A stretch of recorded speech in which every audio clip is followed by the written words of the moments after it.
بسم الله الرحمن الرحيم الحمد لله رب العالمين الرحمن الرحيم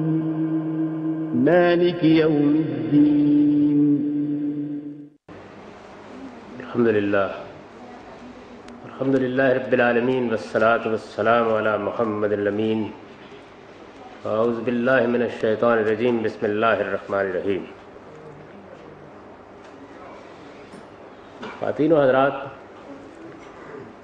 قرآن مجید کی ابتدا سورہ فاتحہ سے ہوتی ہے.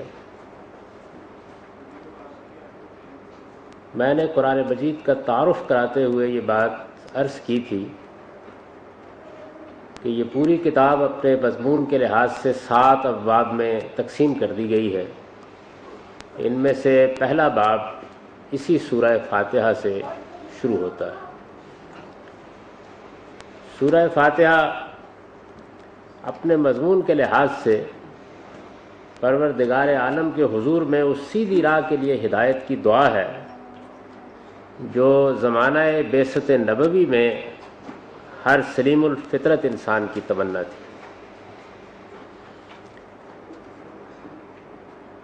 نبی صلی اللہ علیہ وسلم کی بعثت سے پہلے یہود و نصارہ نے اپنے انحرافات اور اپنی ضلالتوں سے دین کا چہرہ بری طرح بگاڑ دیا تھا. اللہ تعالیٰ نے قرآن مجید میں بھی یہ بات بتائی ہے اور مذاہب کی تاریخ کا مطالعہ کرنے سے بھی معلوم ہوتی ہے کہ یہود نے نہ صرف یہ کہ اپنی کتاب میں تحریفات کی، اپنے قانون میں انحرافات کیے، بلکہ دین کی بنیادی حقیقتوں کے بارے میں بھی ایسی الجھنیں اور ایسے ابہامات پیدا کر دیے جن سے ایک سلیم الفطرت انسان شش و پنج میں مبتلا ہو کر رہ گیا. اس کے لیے یہ مشکل ہو گیا کہ وہ یہ فیصلہ کرے کہ کیا حق ہے اور کیا باطل ہے. نصارہ اس سے بھی 2 قدم آگے بڑھے اور انہوں نے پوری کی پوری شریعت منسوخ کر دی. عقائد کے معاملے میں بھی ایسی چیزیں دین میں داخل کر دیں جو فلسفے کے زیادہ قریب تھیں اور دین کے سادہ اور بدیع حقائق سے بہت دور تھیں. سیدنا مسیح علیہ السلام کی الوہیت کا عقیدہ، سیدہ مریم کی الوہیت کا عقیدہ اور اس طرح کی بہت سی دوسری خرافات دین میں داخل کر دی گئی اور ایک متصوفانہ تعبیر گویا دین کی اصل تعبیر قرار پا گئی. شریعت کے بارے میں اول یہ نقطہ نظر اختیار کیا گیا کہ یہ سب یہود و نصارہ کے لیے نہیں ہے، یہ صرف انہی لوگوں کے لیے تھی جو سیدنا مسیح علیہ السلام کے بنی اسرائیل کی قوم سے تعلق رکھنے والے لوگ تھے. وہ ضرور اس کے پابند تھے کہ وہ جو تورات میں قانون دیا گیا ہے اس کی پیروی کریں، لیکن اب لوگوں کے لیے اس کی پیروی ضروری نہیں رہی. یہ پس منظر ہے جس میں ایک سلیم الفطرت انسان یہ خیال کرتا تھا کہ میرے لیے سیدھی راہ کون سی، مجھے کس راستے کا انتخاب کرنا ہے، میں اگر اپنے پروردگار کی عبادت کرنا چاہوں تو اس کا صحیح طریقہ کیا ہے، حق کیا ہے، باطل کیا ہے، اس میں میں کسی قطعی نتیجے تک کس طرح سے پہنچوں. قرآن مجید نے یہ بات بتائی ہے کہ یہی وہ ضرورت ہے جس کے تحت اللہ تعالیٰ نے انبیاء علیہم السلام کا سلسلہ جاری کیے رکھا ہے. چنانچہ جب یہ صورتحال پیدا ہو گئی تو یوں سمجھ لیجئے کہ پوری کی پوری انسانیت اس وقت ہدایت کی تمنا کر کے کھڑی تھی. یہ ہدایت کی تمنا گویا ہر دل کی صدا تھی. اللہ تعالیٰ نے اس تمنا کو اپنے بے مثل اور لافانی الفاظ میں اپنے پیغمبر کی زبان پر جاری کیا ہے. یعنی یوں سمجھ لیجئے کہ انسانیت کے سلیم الفطرت لوگ کھڑے ہوئے پروردگار عالم کے حضور میں دعا کر رہے ہیں. وہ جو ان کے دلوں کے اندر بات تھی اس کو اللہ تعالیٰ نے الفاظ دیے ہیں اور اس بے مثل دعا کی صورت دے دی. سورہ فاتحہ یہی دعا ہے. تورات اور انجیل کے بعد اللہ تعالیٰ کی طرف سے ایک نئی ہدایت کی دعا،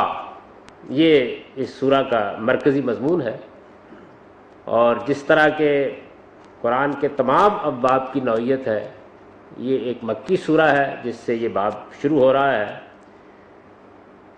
باب کے ساتھ تو اس کا تعلق اجمال اور تفصیل کا ہے، یعنی اس میں یہود و نصارہ کے جس دین کی بدعتوں اور انحرافات کی طرف اشارہ کیا گیا ہے، آگے سورہ بقرہ اور آل عمران میں اسی کی وضاحت ہمارے سامنے آ جاتی ہے۔ لیکن اگر آپ پورے قرآن کے حوالے سے دیکھیں تو یہ نہایت موزوں دیباچہ قرآن بھی ہے، یعنی اس سورہ میں اس ہدایت کے لیے انسانیت کی تمنا کو دعا کی صورت دی گئی ہے، اور پھر پورا کا پورا قرآن گویا اس دعا کا جواب ہے، جو ہم اس کے بعد دیکھتے ہیں کہ ہمارے سامنے آ جاتا ہے۔ تو قرآن مجید کے ساتھ اس کا تعلق دعا اور جواب دعا کا ہے، اور اس باب کی اگلی صورتوں کے ساتھ اجمال اور تفصیل کا ہے۔ سورہ فاتحہ کی یہی خصوصیت ہے جس کی بنیاد پر قرآن مجید کا کوئی بھی طالب علم اگر قرآن پر غور کرے گا اور دقت نظر کے ساتھ اس کے اندر اتر کر اس کا مطالعہ کرے گا تو داخلی شہادتوں سے اس قطعی نتیجے پر پہنچ جائے گا کہ یہی در حقیقت وہ پہلی سورہ ہے جو رسول اللہ صلی اللہ علیہ وسلم پر نازل کی گئی۔ یہ بات بہت سے محقق علماء پہلے بھی کہتے رہے ہیں، لیکن قرآن کا اس کے مضمون کے لحاظ سے مطالعہ کرنے کے بعد اس کے معاملے میں دو رائے نہیں رہ جاتی۔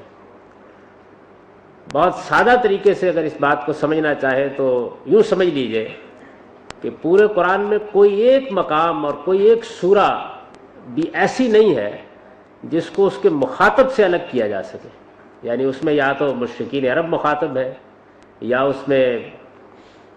یہود مخاطب ہے، یا اس میں نصارہ مخاطب ہے۔ ایک مخصوص گروہ ہے جس کو مخاطب کر کے قرآن مجید گفتگو کر رہا ہے، اور جب وہ اس گروہ کو مخاطب کرتا ہے تو اس وقت کی جو صورتحال ہے، اس کے جو اعتراضات ہیں یا اس کی جو نفسیاتی کیفیت ہے، وہ سب ان آیتوں سے اور اس سورہ سے سامنے آ جاتی ہے۔ چنانچہ یہ بات بھی فوراً ہی واضح ہو جاتی ہے کہ ان میں سے کوئی ایک سورہ یا کوئی ایک حصہ بھی ایسا نہیں ہے جس کو مضمون کے لحاظ سے یہ قرار دیا جا سکے کہ یہ گویا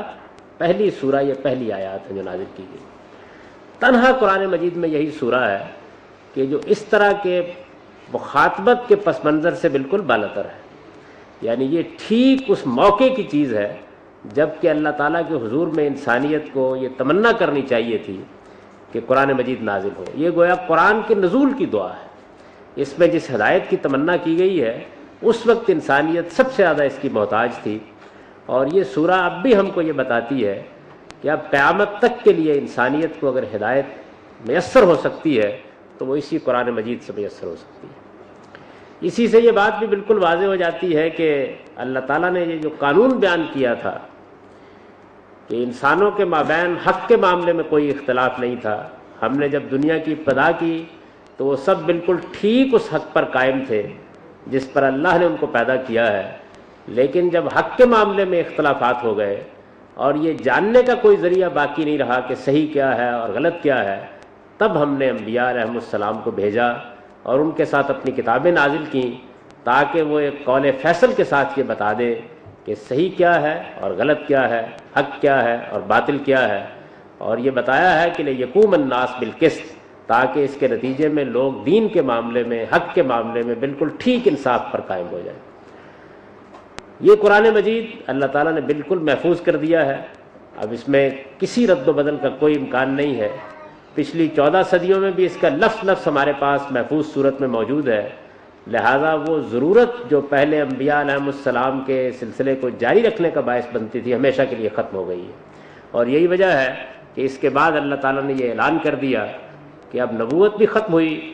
اور نبوت اپنی حقیقت کے اعتبار سے اب ہمیشہ ہمیشہ کے لیے اٹھا لی گئی۔ تو یہ سورہ فاتحہ ہماری اس ضرورت کو بیان کرتی ہے، یعنی انسان کو اس دنیا میں جس طرح اپنی دوسری جبلتوں کی تسکین کے لیے روٹی کی ضرورت ہے، پانی کی ضرورت ہے، ہوا کی ضرورت ہے، آرام کی ضرورت ہے، یہ سب چیزیں انسان کے اندر رکھ دی گئی ہیں، یہ اس کی جبلی دائیات ہے، اور قدرت نے اس کا جواب دیا ہے۔ بالکل اسی طریقے سے جب انسان کو یہ ضرورت محسوس ہوئی کہ حق واضح نہیں رہا، حق و باطل میں امتیاز کرنا ممکن نہیں رہا، جو ادیان پہلے موجود ہیں ان ادیان کی کتابیں گم ہو گئی ہیں، ان کے انبیاء کی تعلیمات میں تحریف ہو گئی ہے، ان کے ماننے والوں نے انحرافات پیدا کر دیے ہیں۔ اب اگر کوئی شخص یہ جاننا چاہے کہ صحیح کیا ہے اور غلط کیا ہے تو وہ کدھر جائے، کہاں سے معلوم کرے، وہ کون سی جگہ ہے جس کی طرف رجوع کرے؟ تو اس کو، اس تمنا کو اللہ تعالیٰ نے ایک دعا کی صورت دے دی، ان بے مثل اور لافانی الفاظ میں دعا کی صورت دی ہے جس سے بہتر الفاظ کا تصور نہیں کیا جا سکتا۔ نہایت خوبی کے ساتھ گویا انسان بول رہا ہے یا پوری انسانیت بول رہی ہے، اور وہ اپنے رب سے دست بدعا ہے کہ پروردگار اب یہ بات بہت مشکل ہو گئی جاننی کہ کس طرف جائیں، کہاں راستہ دیکھیں اور حق و باطل کو کیسے پہچانیں، اس لیے کہ تیرے ماننے والوں میں سے ایک گروہ کا عالم یہ ہے کہ اس پر تیرا غضب ہوا اور وہ تیرے عذاب کا نشانہ بن کے دنیا میں موجود ہے، اور دوسرے گروہ کا معاملہ یہ ہے کہ اس نے اتنی بدعتیں ایجاد کر لی ہیں کہ پورے دین کا حلیہ بگاڑ کر رکھ دیا ہے۔ اس طرح کے موقع کے اوپر اب ہم تیری ہی ذات کی طرف رجوع کرتے ہیں اور تجھی سے درخواست کرتے ہیں کہ ہمیں سیدھے راستے کی ہدایت بخش۔ سورہ کے اندر اس چیز کو نہایت بے مثل اور لافانی الفاظ میں بیان کر دیا گیا، نہایت مختصر چند جملے، لیکن ان کے اندر یہ بات ہے جس کو انسانیت کی اس تمنا کی صورت میں سامنے لا کر رکھ دیا گیا ہے، تاکہ لوگوں پر یہ واضح ہو کہ وہ کیا پس منظر تھا جس میں قرآن نازل ہوا ہے۔ یعنی اللہ تعالیٰ نے یہ جو آخری کتاب اپنی نازل کی ہے یہ کس پس منظر میں نازل ہوئی ہے، اس کو اس دعا کے ذریعے سے بالکل واضح کر دیا گیا۔ نبوت کی تاریخ کے بارے میں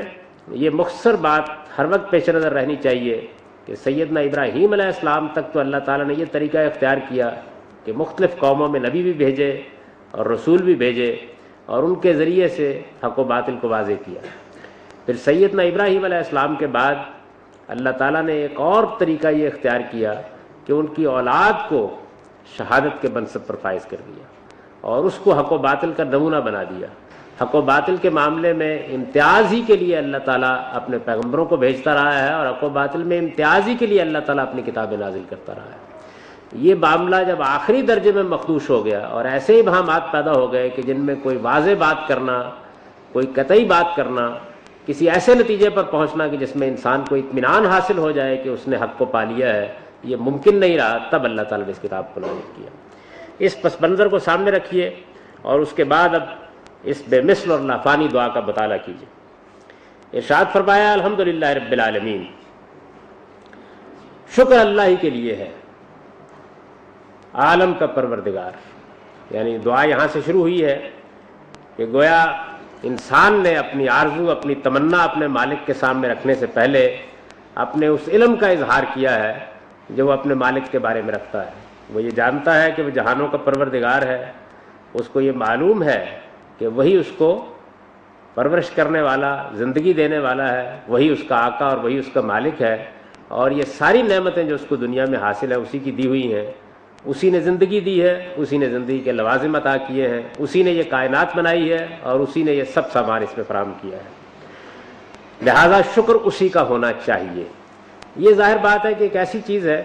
کہ جو انسان اپنی فطرت کے لحاظ سے بھی جانتا ہے اور جو انبیاء علیہم السلام نے تعلیم اس سے پہلے دے رکھی تھی اس کی روشنی میں بھی بہت اچھی طرح اس سے واقف تھا۔ تو یہاں سے گویا اس نے اپنی دعا کی ابتدا کی ہے کہ شکر اللہ ہی کے لیے ہے، وہ عالم کا پروردگار ہے، الرحمن الرحیم،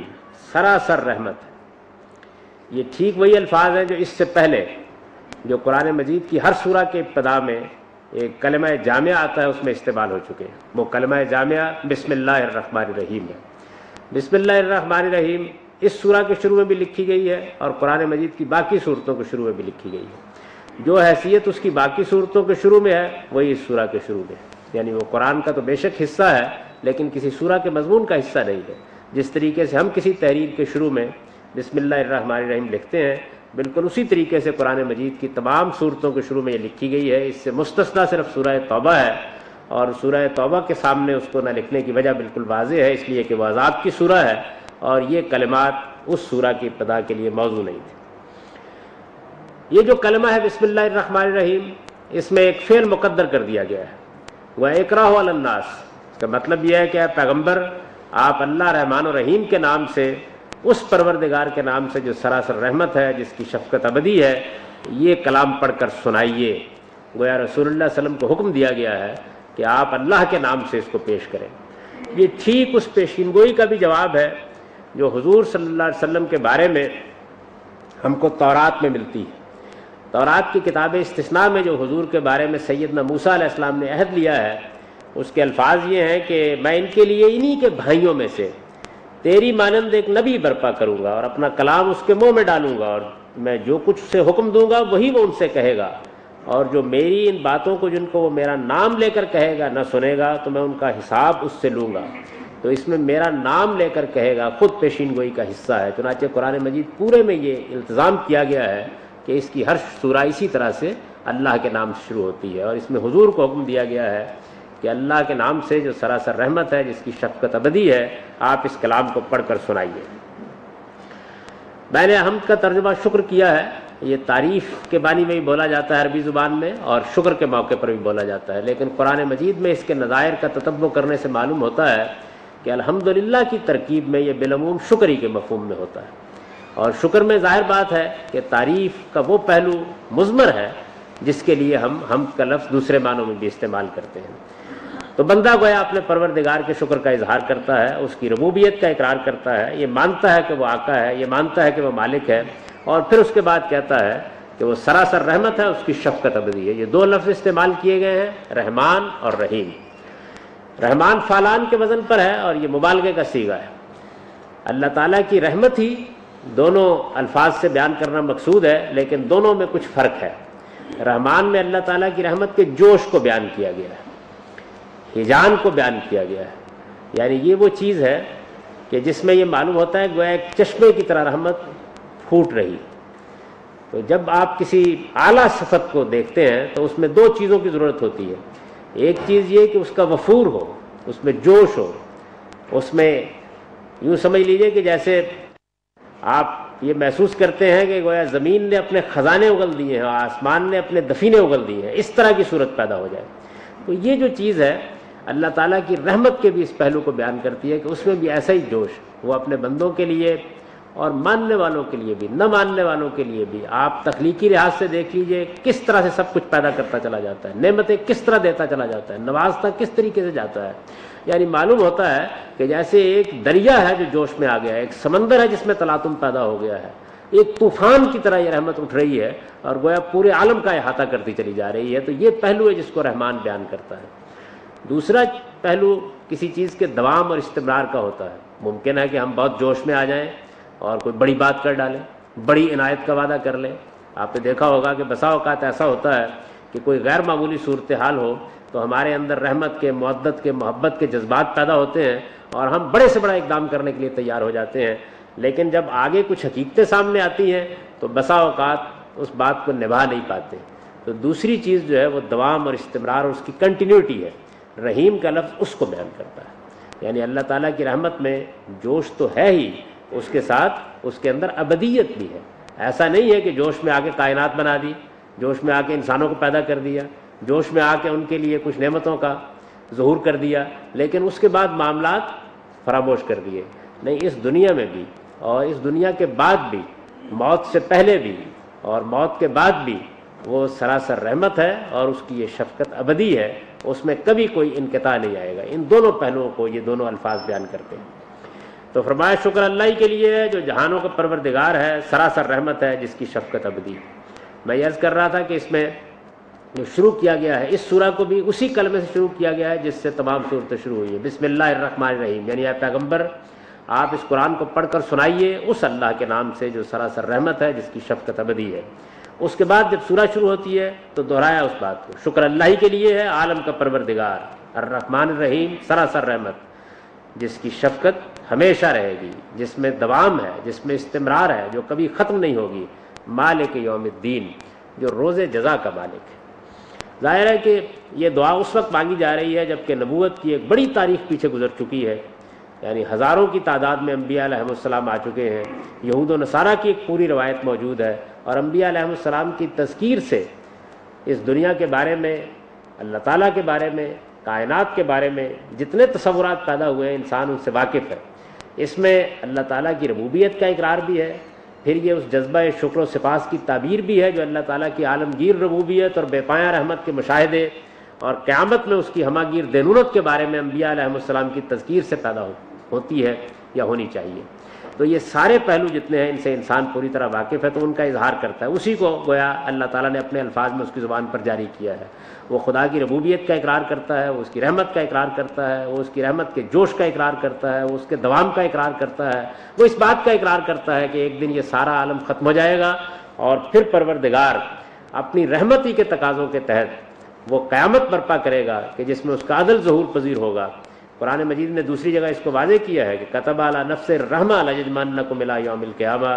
اللہ نے اپنے اوپر رحمت کو لازم کر رکھا ہے اور اس کا نتیجہ کیا ہے؟ اس کا نتیجہ یہ ہے کہ وہ تم سب کو ایک دن قیامت میں جمع کرے گا اور جمع کر کے عدل اور انصاف کے ساتھ تمام معاملات کر دے گا. یعنی اس دنیا کے اندر جو ظلم اور عدوان نظر آتا ہے وہ امتحان کے پہلو سے ہے. یہ سب ختم ہو جائے گا اور پھر بالکل ٹھیک میرٹ پر فیصلے ہوں گے اور قیامت کے دن اللہ تعالیٰ کی رحمت کا وہ پہلو ظہور پذیر ہوگا جس کا خاص طور پر یہاں اس کے دوام اور استمرار اور اس کی کنٹینیوٹی کے الفاظ میں اشارہ کیا گیا. تو یوں سمجھ لیجئے کہ گویا انبیاء علیہ السلام نے انسان کو جو تصورات دیے تھے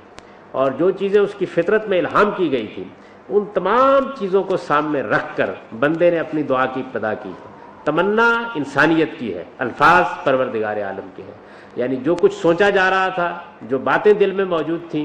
جن حقائق کا انسان اعتراف کر رہا تھا, جن چیزوں کے بارے میں اس کے ذہن میں کوئی ابہام نہیں تھا, اسی سے اس نے دعا شروع کی ہے.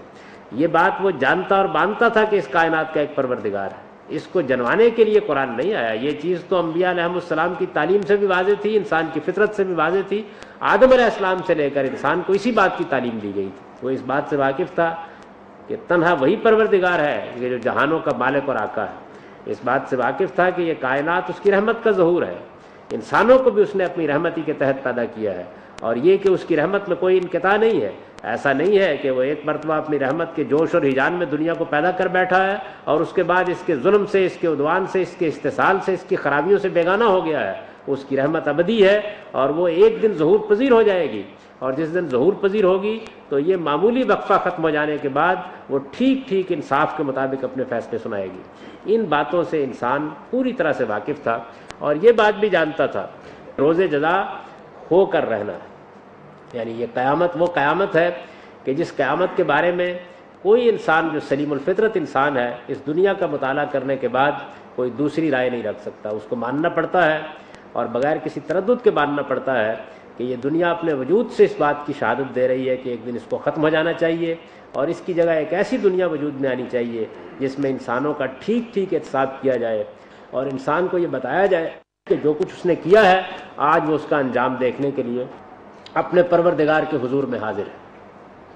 تو قرآن مجید نے گویا اس مقام کے اوپر جو تمہید باندھی ہے اس میں انسان کے اس سارے عقیدے کو بیان کر دیا ہے جس کے بارے میں صرف تذکیر کی ضرورت تھی,